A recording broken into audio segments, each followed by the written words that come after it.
Today we're going to make Mee Goreng Mamak, a delicious noodle dish that originated from the Indian Muslim community. Not many people know this, but this recipe has two secret ingredients that give Mee Goreng Mamak its signature flavor and texture. What are they? They are raw peanuts and yellow split peas or kacang dahl. To prepare them into a paste, we first need to add 2 to 3 tablespoons of vegetable oil in a pan. Then we're going to sprinkle 45 grams or a quarter cup of lentils in. Keep the heat on medium-low and constantly stir while frying the lentils. It will start bubbling, smell fragrant and turn darker in about 4 to 5 minutes. Once that happens, take the lentils off the heat and place them on paper towels to drain. We will do the same for 40 grams or a quarter cup of raw peanuts. While cooking, they will start hissing and popping as the skin breaks, so don't be alarmed. These will also take a very short time to brown. The moment you see some color on them, scoop them out quickly to prevent any burning. Once they've cooled down, tip them into a blender or spice grinder. We're going to blend into a powder like this, almost like wet sand.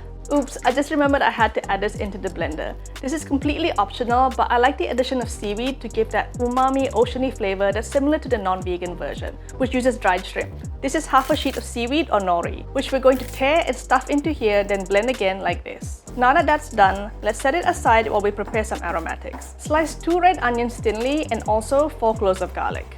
To start the cooking process, we need a large, deep pan like this. We're going to use the oil from frying the lentils and peanuts earlier. Add extra fresh oil if you feel like there's not enough oil. Heat to medium and toss in red onions once it's hot. Fry for about a minute until they smell fragrant and start to wilt.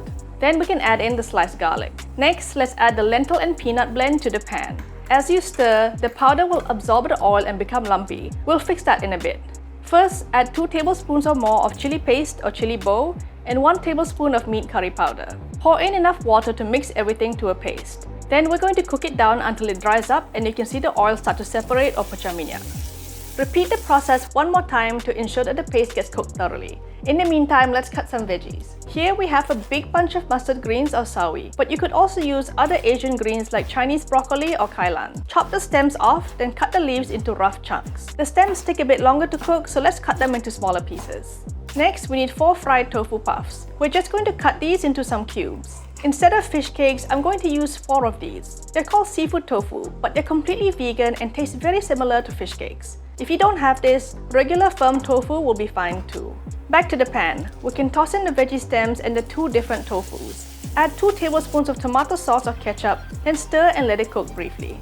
Another key ingredient to Mee Goreng Mamak is chucho udang or prawn fritters. To keep it vegan, we're using vegetable fritters. I have a whole video on this recipe. I'll add a link below, so make sure you go and check it out after this video. If you don't have any veggie fritters, don't sweat it. But this next ingredient you definitely can't skip. This is 1 large potato that I've peeled, boiled and cut into cubes. If it's looking a bit dry, add more water and mix everything well. The last thing we need to cut is a tomato. Roughly cut it into quarters and toss into the pan.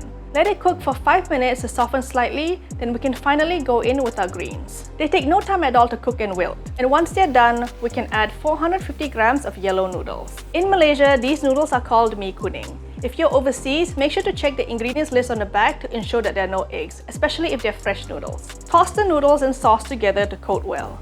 Season with 2 tablespoons of sweet soy sauce and 1 tablespoon of regular soy sauce. It's quite a workout stirring this amount of noodles. Having a spaghetti fork really helps. Make sure the noodles are evenly coated in the sauce, then taste and adjust the seasonings until you get it just the way you like it. Right before turning off the heat, add 1 cup of bean sprouts or tauge and give the noodles another toss. Serve immediately while it's hot with a generous sprinkle of fried shallots, sliced red chilies and a slice of lime. And that's how you make Mee Goreng Mamak at home. For the vegetable fritters or cucu sayur recipe, watch this video next and I'll see you over there. Thanks for watching.